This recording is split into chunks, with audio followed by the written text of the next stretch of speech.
Latest coming in, the Israeli military has announced operational control over the Philadelphia route along the Gaza-Egypt border, discovering dozens of rocket launchers and at least 20 cross-border smuggling tunnels. IDF spokesperson has said that the captured strip of land, which runs for a total of 14 kilometers along the Gaza-Egypt border, served as Hamas's oxygen pipeline for smuggling weapons. So far, our forces have discovered about 20 tunnels in the area of the Philadelphia axis. We are checking these tunnels and neutralizing them while the forces continue the raids.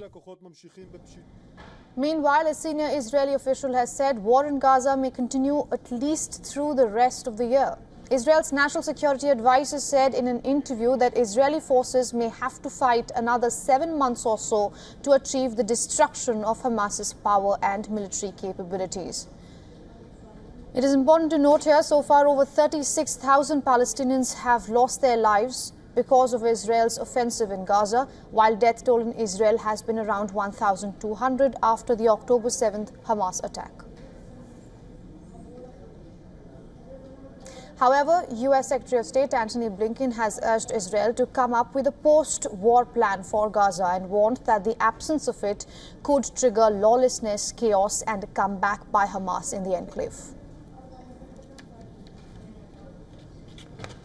All right, to take this further, we are being joined by Ruthie Bloom, who is joining us live from Tel Aviv. She is a former advisor at the office of Prime Minister Benjamin Netanyahu and also an author. Ms. Bloom, thank you so much for joining us here on WION.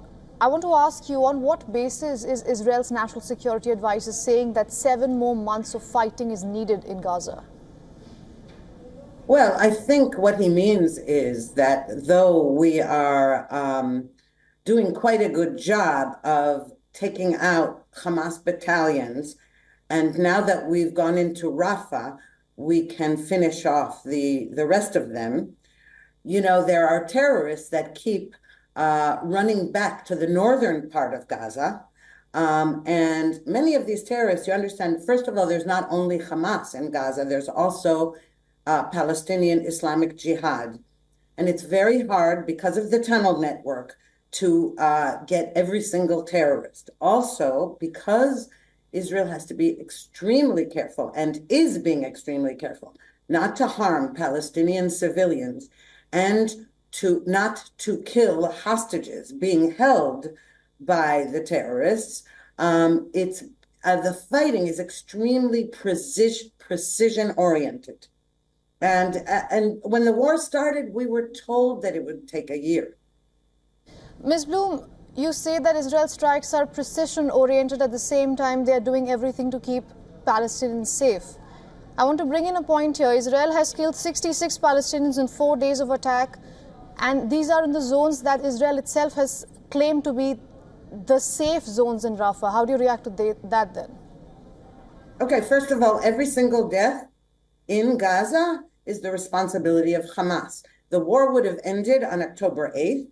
And it wouldn't have even, the ground operation wouldn't have even started if Hamas were to, had released the hostages and put down its weapons. That's number one. Number two, Hamas, the fires that were started around the humanitarian zones were a result of Hamas munitions being stored near the tents. We know that from audio received from Gaza, Gazans talking about this, and gas tanks.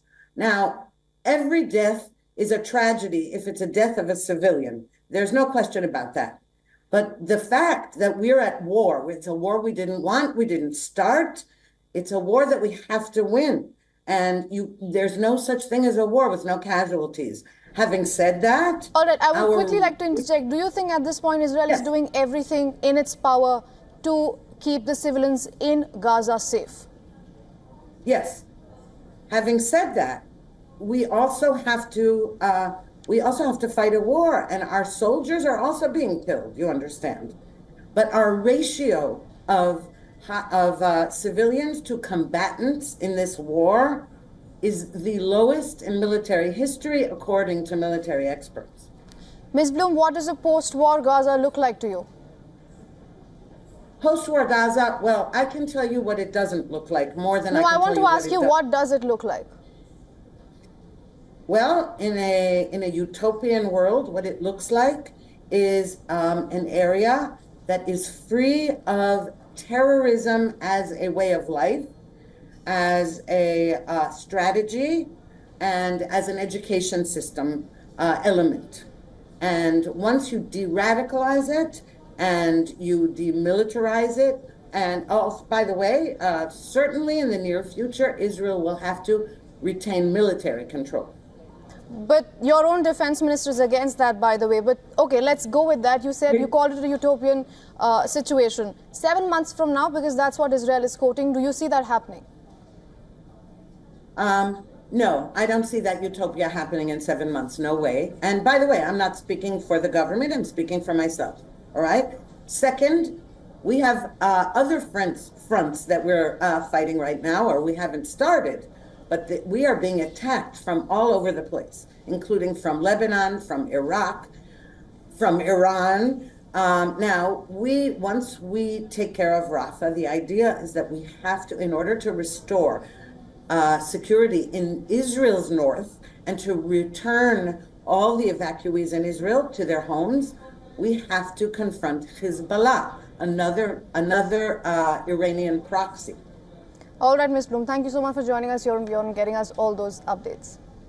Thank you, Ananya. For all the latest news, download the WION app and subscribe to our YouTube channel.